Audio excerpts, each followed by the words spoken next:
Welcome everyone to the Riverwood Conservancy's webinar, Nature Connection, Diverse Communities and Their Relationship to Nature with Memona Hossain. My name is Stephanie. I am the Community Program Coordinator at the Riverwood Conservancy. I hope you are all doing well and staying safe. I want to say a special thanks to Credit Valley Conservation for supporting all of the work we do. And before we get started, I just want to mention that all of our May programs are on our website. Please register at theriverwoodconservancy.org/events. On your screen now, you should see the entire calendar of virtual events, and anything you see in yellow are programs you can still attend. The June calendar should be posted on our website soon. As well, since we are all stuck at home, if your family, club, or community group are interested in a virtual program such as Healing with Nature, trivia nights, wildlife-specific programs, and more, please register at theriverwoodconservancy.org/virtual discovery. And if you would like to support our programs and conservation of Riverwood's lands, please consider donating as well. And before we get to our wonderful speaker this afternoon, the Riverwood Conservancy would like to acknowledge that the land on which we operate is the territory of the Mississaugas of the Credit First Nation and the traditional homeland of the Anishinaabe, Wendat, and Haudenosaunee nations. This territory is covered by the Upper Canada Treaties and is within the lands protected by the Dish with One Spoon Wampum Agreement. Today, this place is still home to many First Nations, Métis, and Inuit peoples, and we are so grateful to have the opportunity to live and work on this land. And today, we have a very special speaker with us, Memona Hossain, who is a mother, community activist, and learner who is pursuing her PhD in Applied Ecopsychology. Ecopsychology is the area of study that explores the connective, holistic relationship of humans and the earth. Memona occasionally teaches ecopsychology through the University of Guelph Arboretum and Riverwood Conservancy. Memona has over 15 years of experience in the field of mental health, addictions, and developmental disabilities. Memona currently serves as the board of directors for the Muslim Association of Canada. She holds a master's in education from the University of Toronto as well. So welcome, Memona. And we also have our wonderful volunteer with us, Kathy, who is a longtime volunteer actually with the Riverwood Conservancy and has dedicated much of her time to different program areas in our organization. So thank you both of you for joining us tonight. And if you have any questions during the presentation, please type them in the chat, Q&A, or comment section, and we will address them at the very end. And that is all from me. I will stop talking and I will hand it over to Memona. Thank you so much. Thank you, Stephanie, and that's all very important information, so it's good that you've covered it, and I'm glad to be here with yourself, Kathy, and our audience this evening, and I'm very delighted that Riverwood Conservancy is hosting this workshop this evening, and I hope that it will be beneficial. And like Stephanie has shared, I hope that we can get to some of your questions after as well so that it can be interactive. So logistically, I'm just going to start sharing my screen, and somebody can tell me if you can see it. Okay, I see thumbs ups from Stephanie. Okay, good.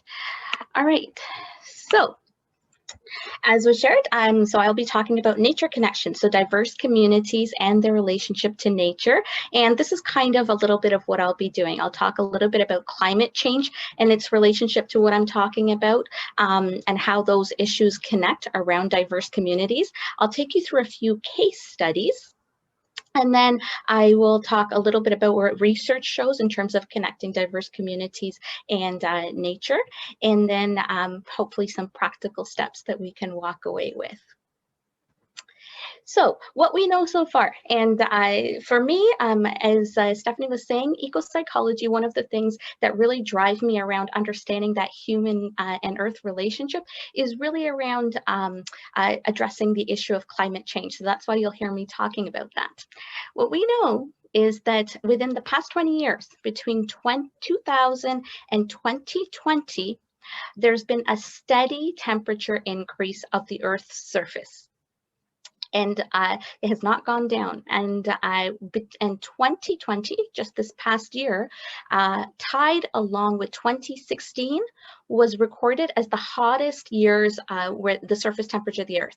Now, my own bias says that, you know, with all the lockdowns that were happening during the pandemic, if those didn't happen and if we were really on the move, I feel that 2020 would have actually exceeded 2016. So that's one piece of concern. The second piece is that, you know, just 2 degrees of increase on surface temperature can cause immense impacts, as many of you know, and I'll talk a little bit about what those impacts are. So increase in temperature will cause things like rising sea levels, melting ice caps, increased precipitation, increased Earth's surface temperature. And what does that mean for us on the Earth? Well, health impacts. The pandemic is one thing that we're living through. So, more intense and possibly greater numbers of diseases and the spread of diseases. The impact on agriculture. So, crops and, crop destruction and those types of things. Forests, the quality and quantity of forests that we have. We've been hearing about, forest fires through North America, Australia over these past couple of years at unprecedented rates. Water resources being depleted, access to fresh water, coastal area erosion. So houses being no longer livable. And then all of these have an impact on species and natural areas. So the loss of species, we still don't know how many species are on this earth, and we are losing them before we even know that they're there. And so these are some of the impacts that climate change has, and different impacts are felt differently across different communities, different parts of the world, different cultures, and I want to touch a little bit about those pieces. So when I talk about, diverse communities, here are a few things that I want to kind of put out there. The first is that research shows that people of color are 3 times more likely to live in areas that do not have immediate access to natural spaces. So I want you to think about places like, metropolitan cities, where you have lots of buildings. We're lucky here, perhaps in the Peel region in Mississauga, where, we have a lot of parks near us. But if you think about those spaces where people may not have direct access to transportation and to be able to get out into nature, I also want you to think about, how many trails, any one of us, when we go to trails, how many of them are accessible to people of limitation? So physical limitation could be one of them. Sometimes there's boardwalks where we go, but to get to those boardwalks are actually not always accessible. So that's one thing that limits people with disabilities. The other thing I want you to think about is how many stories of people of marginalized communities and their nature experiences and the history of their experiences in nature do we actually hear about, do we learn about, do we know about? So, the Indigenous community is one community that we're learning more and more about, their connections with nature and the unique perspectives and ways they, connect with nature. But, how many more do we know? And Canada is a country where we have so many different cultures, ethnicities. And do we actually, is this common knowledge? Do we actually know their histories and their experiences and their perspectives that they bring when they engage with nature?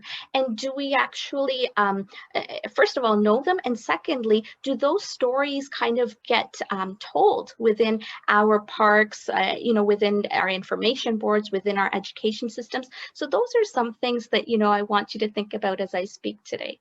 And then the last piece is, how do our environmental impacts cause impact to marginalized communities around the globe? So how does our environmental footprint impact somebody living halfway across the world? Do we actually think about those? So those are kind of some of the things I hope that we can touch on today. And why do we want to consider diverse experiences and nature connections?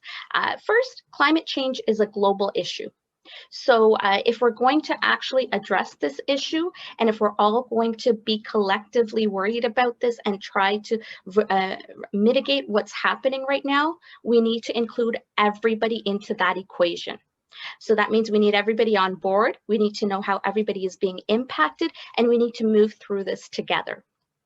And then the other piece that I was touching on a little bit earlier, diverse backgrounds have very unique narratives, histories, experiences that actually enrich our own efforts to address climate change and improve the lived experiences of humanity. And I'll touch on this a little bit later, but we can, when we learn about how other people actually connect with the earth and how some of their practices can help us address climate change, again, it's that whole collective move to address the issue of climate change and also to improve our own quality of living as humanity. We know there's so much research around the benefits of being in nature, connected to nature. Just a couple of months ago, I know that in Ontario, doctors are now able to actually prescribe time in nature as a treatment form. And so, science is starting to catch up in terms of science and medicine is starting to catch up in terms of, the real connection and the healing properties that we exhibit when we connect with nature. And I am not in any way, saying that therapeutic models, clinical models are not beneficial to helping us heal. But what I am saying is that there is a component that nature connection plays in there. And so if we're going to be thinking about how we as a people, as humanity, are going to heal through our challenges, through our mental health, and amidst this pandemic even, we know that we really need to think about all of those different ways that people connect with the earth and how we create those opportunities for people to connect. So here in this slide, you're going to see quite a few pictures, and I'm going to walk you through.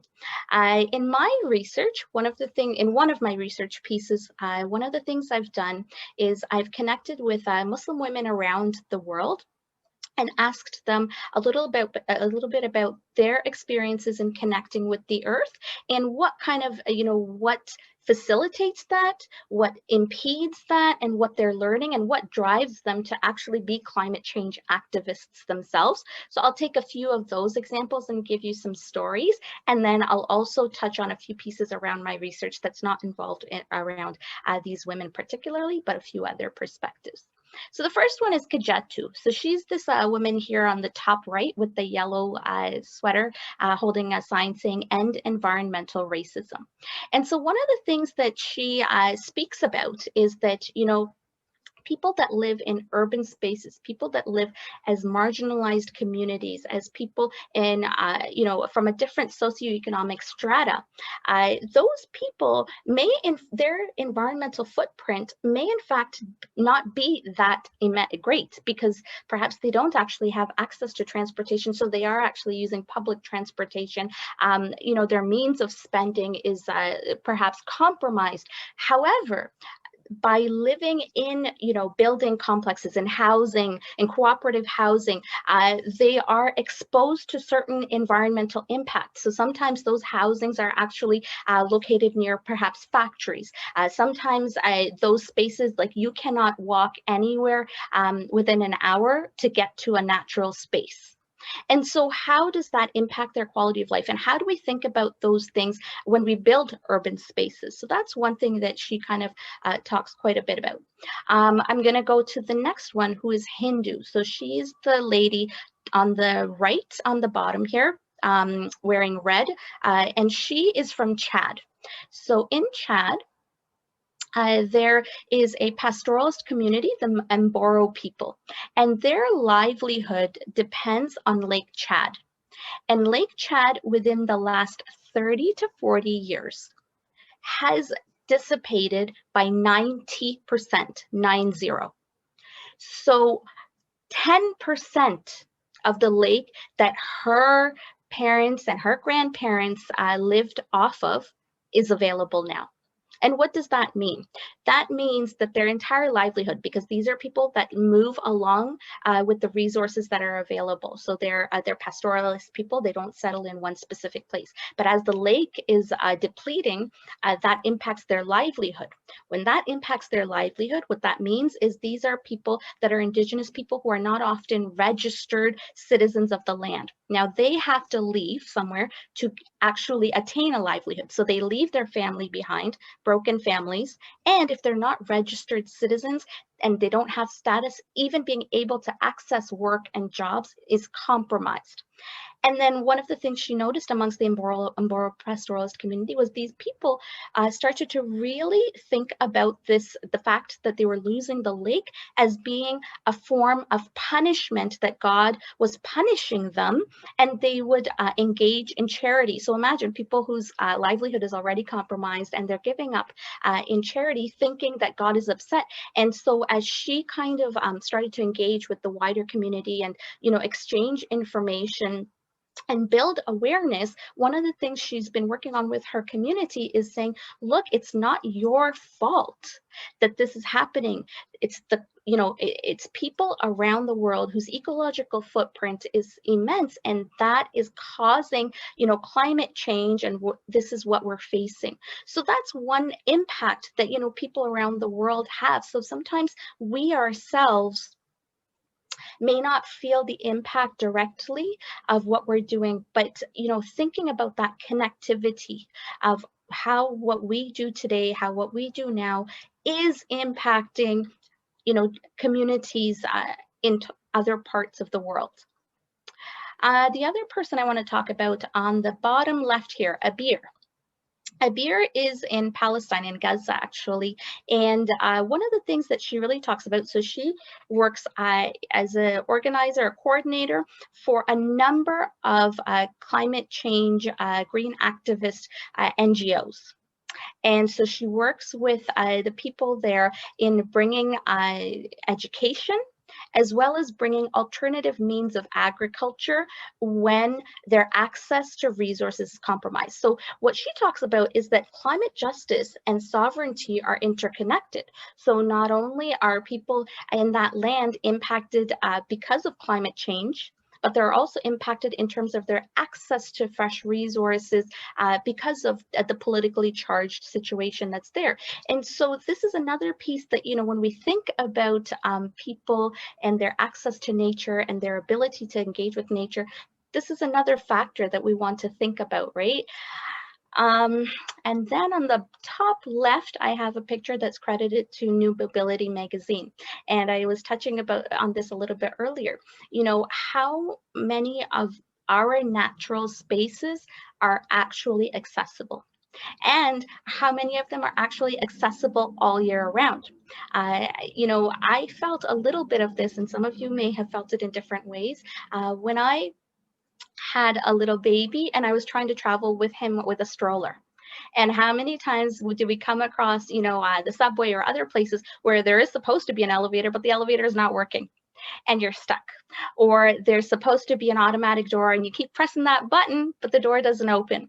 And so it's about accessibility, but it's also consistency and accessibility, right? And how, you know, when we don't have those accommodations, how we exclude certain people and their ability to access nature. And we also know that there's an interconnection between disability and mental health and well-being. And so, you know, do we think about actually, you know, supporting the mental well-being of people that are already, whose lives are compromised already in certain ways? And I'm only talking about physical disabilities, but then there's, you know, visual impairment, there's hearing, and so there's different things. And, you know, how many signs and, you know, information posts or history posts in our natural spaces are accessible in that way? So that's another thing to keep in mind. Now, the last piece I want to talk about, and I take this from Jacqueline L. Scott, who is a PhD student here at U of T, actually, and some of the work that she does is around the history of Black people and their connection to nature, and perhaps even the exclusion.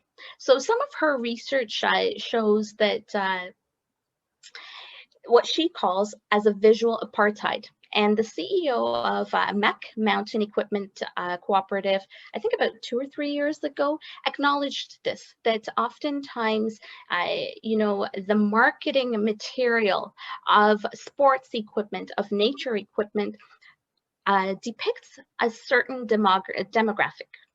And so when you don't see yourself reflected in that marketing, what does that mean for people? And I think MEC was really making that statement to make a commitment to actually incorporate more diversity in their marketing material. But Jacqueline talks about this, how the stories and the narratives of Black people have been excluded. The other piece that her and others talk about is, when we think about, for example, the slavery movement, and when we think about people like Harriet Tubman, and Harriet Tubman was, taking people back and forth through that Underground Railroad, railway. So she would have been really well knowledged around how to kind of travel through nature, how to forage, probably, because a lot of times we know that these people were starving. And so they would have had a lot of in-depth knowledge around what is edible in the forest, what is not, how to kind of travel through these. And so these are some of the stories that, is not always in mainstream, that is very interesting, is very informative, and is that piece around connecting with those different stories that people carry, those different realities that inform their experiences, and how do we actually engage with that and create spaces and opportunities for nature engagement. And the other piece around what I alluded to a little bit earlier is that, when we talk about protecting the earth, there are so many different ways of doing that. And there are so many different narratives that drive that. Different communities are connecting with the earth in very unique ways. And I'll give you a few examples that I think some of us may already be familiar with. So for familiarity's sake, many of us are aware now of Japanese forest bathing. And I think many of us will attest to the benefit that it brings to us. And when we connect to the earth, how that connection helps us to be more cognizant, perhaps even be more environmentally conscious. So that's one example of something, where when we actually understand how different communities are connecting with the earth, and we bring that back, how all of us can benefit. Indigenous traditional knowledge, traditional medicine, traditional ways of healing. As we learn more and more about these, we're learning so much in terms of how to connect and heal the earth and heal ourselves and heal our relationship with one another. Another piece, and this is an interesting piece of research that I've come across, is that the rich language to describe entities in nature actually is indicative of different cultures and their relationship with nature. And I'm sure here, even in the audience tonight, those of you that speak other languages will know that, there are certain words in a different language that are not translatable, because those communities, those groups are very distinctly and intricately connected to something about the earth, and are able to describe something so specific and appreciate something so specific. I know recently I came across, I believe it was a Dutch word, and it was about the word was, the light that shines through, the sunlight that comes through the leaves in a forest. And there was a very specific word for that. And those types of things help us to really appreciate and bring into consciousness the beauty of nature, right?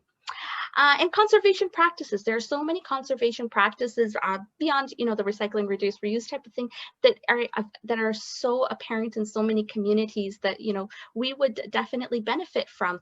And just before this workshop started, Kathy was sharing with me that she works with students, and oftentimes we have students coming from different parts of the world. And so what you have sometimes is a disconnect between children that come here and arrive here and are going to school here, and how they're learning to connect with the earth, and how perhaps their parents' generation connected with the earth and the practices that they have. And so to help even kind of bring that generational gap, and to kind of really build that community-based connection with the earth, understanding those diverse practices and those stories and perspectives is so beneficial for us. And then wisdom, right? There's so much wisdom in nature that different communities, perceive the earth in different ways, as living perhaps, or as having certain spiritual benefits and all of these things. And at the end of the day, really, the creativity emerges when we are able to connect and really understand and gain an appreciation for those perspectives. I'm just going to pause for a second. Stephanie and Kathy, if you want to let me know in terms of, am I going too fast? Are things okay? No, that's wonderful, Memona. And there's no questions yet in the chat. There's just a lot of interesting comments and people agreeing with your statements. So you're doing great. Okay, thanks a lot. Yeah, I can't see anything. I'll take a look after. All right, so research. What does research tell us in terms of biodiversity and human diversity connections? So the first thing is, we know that the earth, the natural progression of the earth and the ecosystem is that the more it evolves, the more diverse it becomes. A very simple example is if you let your lawn grow, if you don't take care of it, within a few months, within a year, there's gonna be all kinds of different things growing, right? And that is the natural progression of growth and evolution of ecosystems. That the longer you let them kind of live, there'll be different species that evolve, there'll be more richer species that evolve, and they interconnect and live in that coexisting, nurturing space. And also the earth, the soil becomes richer as you get more minerals in there with different species living there. And so, this kind of system, nature itself, has proven to us that to support a regenerative system, diversity is critical. And, this is a lesson that's 3.8 billion years old. And, we have research and development and lessons that are 3.8 billion years old, telling us that the more we kind of appreciate, recognize, create space for diversity, nature is showing this, and this is exactly what, human diversity can do for us, right? And I mean, living in Canada is probably the best example of those things. The more, we live together and learn from each other, the richer our life experiences become. And so translating that into our nature connection experiences can only further enrich that. This is an interesting piece of research from Cornell University, and I think his name is Karam Ali Kassam. What he says is that there is a remarkable overlap in the places and spaces that he's studied and looked at. There's a remarkable overlap between the areas of greatest biological diversity around the world and greatest linguistic cultural diversity around the world. So what that means, I know that was a big mouthful, what that means is that those physical spaces where we actually see biologically the greatest biological diversity, coincidentally, it has also in parallel noticed that those spaces also, the people exhibit the greatest linguistic and cultural diversity in those same spaces. So I thought that was very interesting, kind of reflecting, what nature kind of guides us towards. Grassroots mobilization is really the key. So David Suzuki talks a lot about this, and we're also hearing in the last year or so, the UN Secretary General, whose name now is completely, I've lost it. If it comes to me later, I'll say it. Anyways, but what they're saying is that if we're going to be addressing climate change, we need to be doing it at the grassroots level. So we can have all the facts and all the different, statistics tell us that we're in a climate change crisis, but the only way we're actually going to start to make those meaningful changes is when we feel it, when we feel connected to the earth, and when that connection allows us to start taking grassroots action. And so what does that mean? It's those personal connections and those personal stories. And so the more we enable personal connections and we amplify personal narratives, the better we can connect as a society on addressing this issue. So I'm just going to go right to the end now. What can we do What are some practical steps? So I've walked you through some of the issues and given you a few examples. And my, I really do believe that, the being able to address climate change as well as our own well-being is deeply connected with our being able to connect with the earth.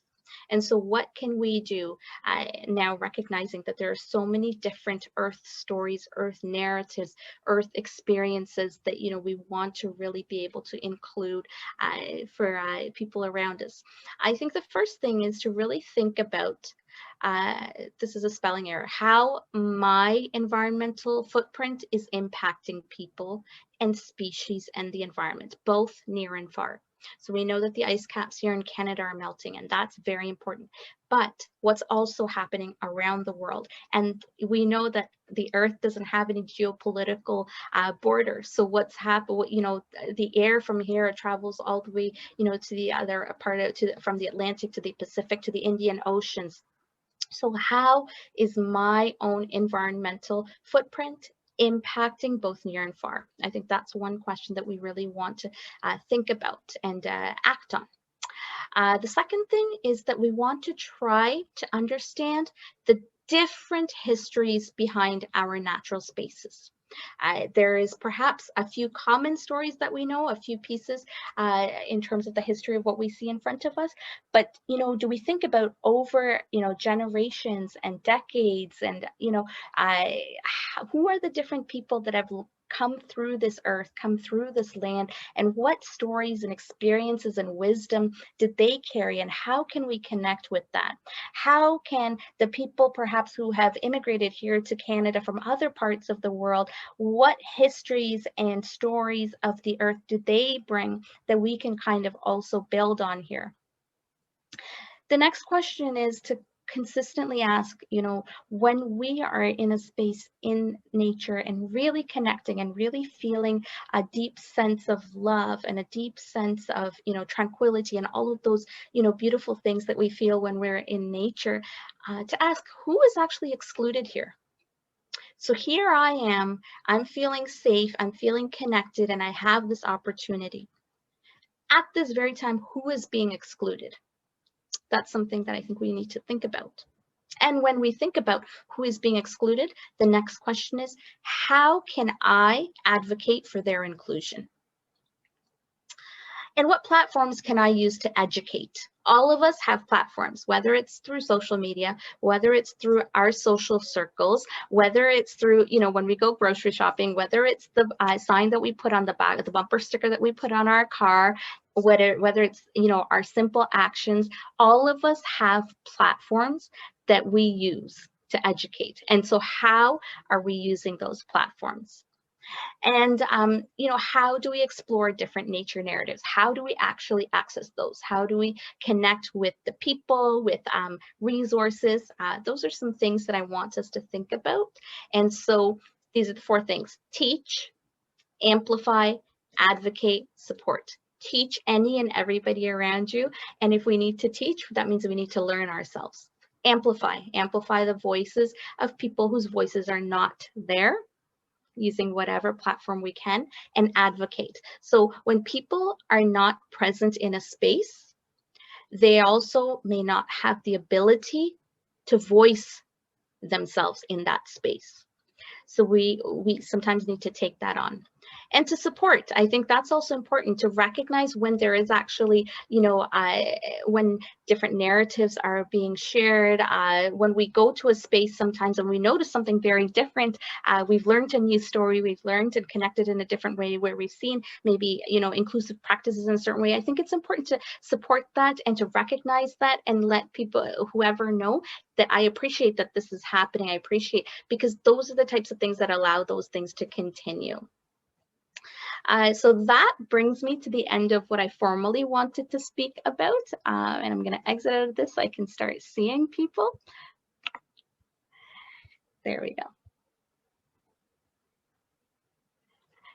So thank you for listening. And I hope that there are some pieces that brought interest, and I am happy to look at some questions and have a discussion, whatever you're open for.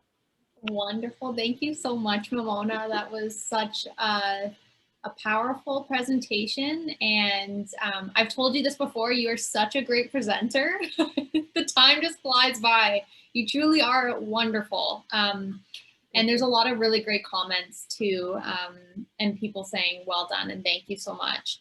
Marissa. And Tanya Gutierrez, yes, thank you. Yeah, somebody. Subhadra. We actually do have a question, a specific question. So Nina's asked, many new Canadians are frightened of the outdoors. So how do we encourage them to go out to our natural areas? Yeah, so I will actually speak from this. Even within the Muslim community, because some of my research is around members of the Muslim community, and that's very real. And actually, there's sometimes even a juxtaposition where the children perhaps have gone hiking or camping from school, or they're just open to some of those experiences, whereas perhaps the parents are not. It's just not, it's not the norm. Sometimes they're coming from places and lands where just recreationally being in nature is not a practice, and there's so many unknowns. Like any of us who've been camping, like there are so many unknowns there, and there's so much investment as well in terms of equipment and all of these things. So I think that part of this really comes in terms of piecework and actually arranging for communities together to be able to access nature. So it could be a day in the park where you have a cultural celebration day in the park.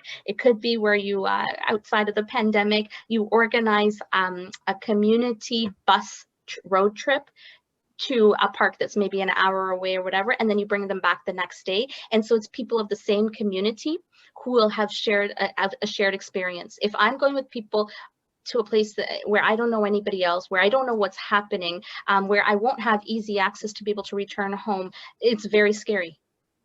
So I think part of that is building some of those familiarities. One of the things, actually, I'll draw an example, is that we know that with the vaccine clinic rollout right now, what both Canada and Ontario have been doing is they've been creating vaccine clinics within community centers. And why is that? That's so that people can actually connect and get their vaccine in spaces that they're familiar with, right? And I think that's the key to connecting with communities and to getting them to, experience things that where there might be fear, is to really build a community experience. So if there's a community organization that can sponsor some of those nature experiences, that is that sense of familiarity and kind of that bridge, that could be one way to do it.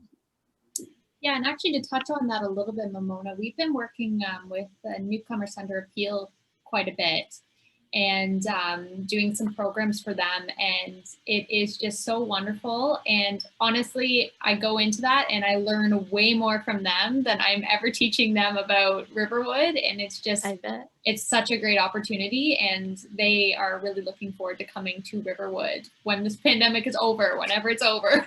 That's awesome. Right. You just triggered another thought for me, and that is sometimes that even getting leaders of somebody's own community to speak.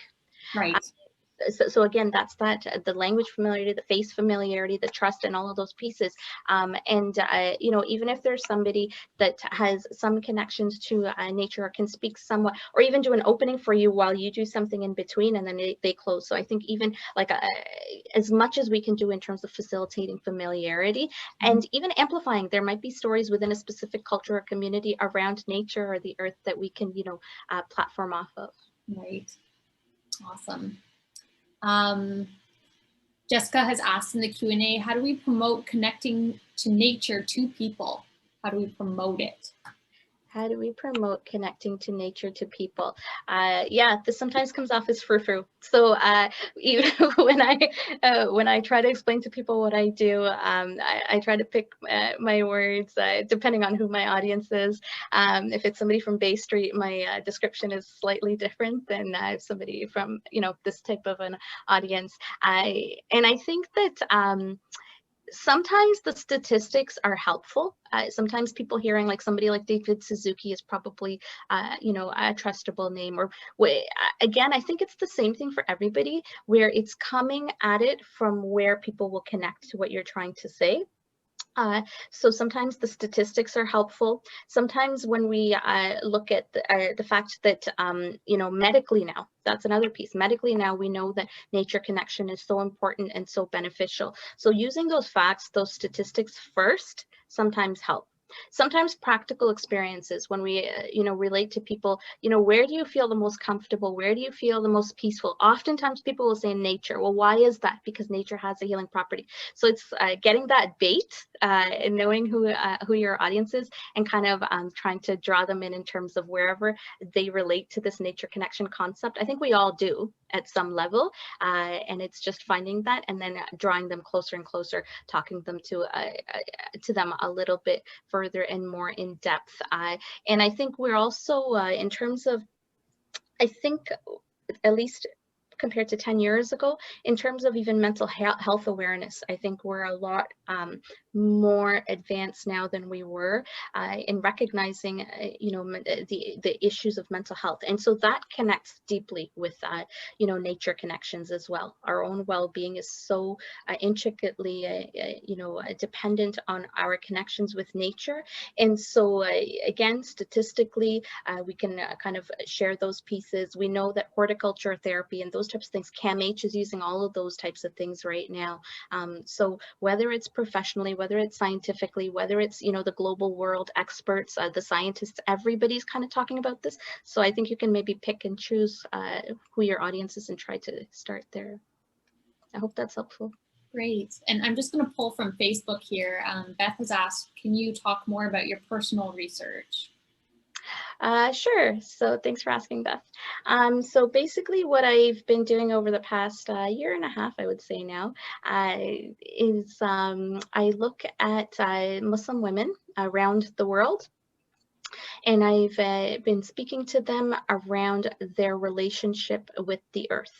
So what is that? So these are women that are leading change in different ways. And when I say leading, I talk about, grassroots women that are just working within their, I shouldn't say just, but women that are working within their communities, within their families, and they're leading some form of change. Women that are working in government and politics, women that are youth that are, engaged in youth climate activist work, Indigenous women, and so, or women that are that have started like online platforms. So artists, producers, videographers, different people. And so I think it was about 63 women that I interviewed. And what we talked about was what was kind of driving that connection to the earth. And if there was a faith-based component to it, how they connect their understanding of Islam to that connection, what drives hope for them, what's difficult for them, and kind of taking that eco-psychology lens when I look at that. So that's one of my major pieces of research work. But all of this really comes back to eco-psychology, which is really looking at that the human nature connection and what that means for us. And a really great follow-up question to that, I guess, is Subhadra, sorry if I'm not pronouncing that correct, has asked, can you name any other therapies such as forest bathing? So I think other than forest bathing, can you name other therapies? Sure, the few that come to mind, eco art therapy, which is one thing that, I do as well. And then there's practices like, the foraging and then mushroom foraging and those types of things that I'm aware of. And then there's horticultural therapy. So those are the few that come to mind for me. Wonderful. We just had another person input that they themselves teach forest therapy. So if you look in the chat section, I would, if you're on Facebook, for example, and can't see the chat, you could probably Google forest therapy and come up with some things. So there's a person who's asked a rather interesting question. Where's the balance between inclusion in nature, so accessibility, promotion, programming, etc., and the protection and seclusion and solitude in nature? Yeah, that's a really good question. Thanks for asking. I definitely agree with you that there's a piece around where we want to leave nature untouched, right? That we want to allow as much preservation as possible. But there's also that piece around, national parks and, public spaces that have trails, that you know, have you know, construction, and have been kind of reformatted, restructured, so that people can safely access those spaces. I think of spaces that have things like boardwalks, because they don't want people actually trampling over the entire forest, and they want to contain where people are going and how they're accessing those spaces. So I think, I mean, this does come down to a bit of legislation and those types of things, but I'm not advocating for pristine spaces to be you know, destroyed. But what I am talking about is when we have those public spaces and we think about creating spaces for the public to access, then we need to be thinking about universal design, right? We need to be thinking about how those public spaces that we're building, we're actually investing in to build, that in that initial plan and in that initial development of those spaces, we include, you know, different people and different experiences. So for example, if there is a hike, you know, we could have, for example, an audio tour of that hike where somebody can, you know, listen to something. If we have a signpost that says, you know, what birds are flying through here, or whatever the case is, perhaps there could be Braille there. So I'm not necessarily talking about creating new spaces for inclusion specifically. I'm talking about whatever is there and is going to be created anyways to have that, you know, inclusion mindset. I would say, as a Riverwood volunteer as well, I think part of the thing is to find out about the rules of where you're going. So there are places where you are welcome to go off trail or to walk in the woods, but Riverwood has been so popular, we've noticed that a lot of the established trails have actually been pretty beaten up, and people have tended to walk in these pristine places where maybe they shouldn't. But right. It was very interesting to hear, because Riverwood continues to try to anticipate how to meet people's needs. And for people right now, it is a little bit challenging if someone has a trouble walking, for example. But there are trails that are on level ground, and we have accommodated, for example, seniors groups or groups with mixed abilities. They just modify where they're going to go. But it would be great for us to continue to keep working to try to figure out if there's a way in the grand plan of thing to make the river, for example, very accessible to people. And of course, that's a challenge because it's in a valley. So you know, we keep thinking, but we welcome, like your talk has led me to think a little more about who we should be considering and what we should be considering. There's one more question, again, if you could speak a little bit about some ways for racialized youth to create meaningful nature experiences despite being in densely populated cities. Yeah. Okay. So I forgot to mention this during the presentation, so I'm glad this question came up.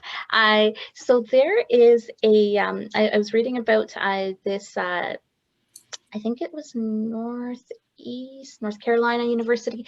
Anyways, they had a program around nature sustainability, and the recruiter to that program, one of his jobs was to actually recruit people of diverse backgrounds into that program, and it wasn't working. And you know, he would go do his spiel, do whatever, and it just wasn't working. Now, this recruiter happened to also, you know, in terms of his hobby, engage in rapping and hip hop art. And so somebody gave him the idea, you know, why don't you actually perform? And lyrically, why don't you actually, you know, engage the youth in at least speak to them in the way that they connect with you. And so this is what he started to do. He started to actually perform rap, and in his rap, the lyrics were around nature and conservation. And what that did was, it was, again, that bait. It was that draw, and it started to get people, the youth, interested. Once you get them interested, it was talking about the issues, it was talking about this, and then, you know, explaining to them why people like them need to be in these sustainability programs and those types of things. So the reason I bring this up is that, you know, when you have people living in a certain reality, when you talk about how beautiful nature is, why we need to go out there, if it's something that they've never experienced, if you talk about it being something that we need to protect, if it's something that's like, you know, beyond their experiences, beyond their conception, how are you going to get buy-in? And you know, how are you going to even explain to them, for example, that you need to advocate for this, where your housing project is, it's right behind a factory, and you guys are, you know, your families, your children are going to be, you know, ingesting these fumes, and this is critical and important. How do you get these messages across? It's really about connecting to them through the means that they are going to be able to hear you, right? Through the struggles of what is relevant to their lives. And so if you take a bunch of kids from, you know, a housing unit area, or high school kids, or, you know, kids that really don't connect, and if you just take them out into the middle of the forest and say, okay, let's go hike, it's not going to make sense. You know, it's going to have to be piece by piece, connecting with them, bringing their culture, bringing their understanding to connect with where you're at. And I think that this university recruiter was very creative in doing that. And I think that's what we really have to think about, how we're going to get creative in connecting with the youth and connecting with these demographics and connecting with these populations to help them to start to realize and help them to start to, you know, and it may not be ideal to begin with, you know, it may not be that first step may not get us where we want to get. And the other thing is, you know, even coming in thinking, why do we need to get them to where we want to get them, right? It's really about offering those opportunities and then letting them define what that's going to mean for them and how they're going to engage. Kajatu, who I had talked about a little bit earlier, one of the things she did with her partner was they created an online platform, and what they started doing was bringing issues. So they identified as Black Muslims, and one of the things they started to do was bring around issues about Black Lives Matters and connecting some of those to environmental issues. And within a year, because they actually started at the foot of the pandemic, they started in February of 2020. And so within a year, they had a following of 4,000 people. And what they started to do was to build on those narratives and start bringing in the narrative of environment and sustainability and climate change, and bring faces and voices that reflected their audience. Thank you, Memona. I'm just looking at the time now. I think you have covered all the questions and you did it fabulously. It was so wonderful to hear from you. Thank you for having me. And for everybody still watching, Memona is speaking again next month on June 16th. So please register. All of our June events will be up soon. And please register for her upcoming event as well. And hopefully we are going to be working in the fall together as well, Memona. But I don't know if you have any final words before we say goodnight. I'm really grateful for this opportunity. I think the biggest piece really is that when we have these kinds of conversations and these honest conversations, and when we recognize that, you know, there's so many different ways and perceptions and narratives and stories that we can explore, and that the earth is kind of that platform that connects us through it, I think that these types of conversations really excite me. So I'm really, really grateful to Riverwood, as well as all of you here that have engaged in this discussion. So thank you. Well, thank you, Memona. And you are getting so many great comments in the chat too, and people that want to hear you again. So she will be back next month. And thank you so much for speaking this evening. I have learned a lot, and I will continue to be learning from you as well. So thank you everyone for joining us. Stay safe, and we will see you in the next webinar. Bye-bye, everyone. Bye. Have a good night. Take care.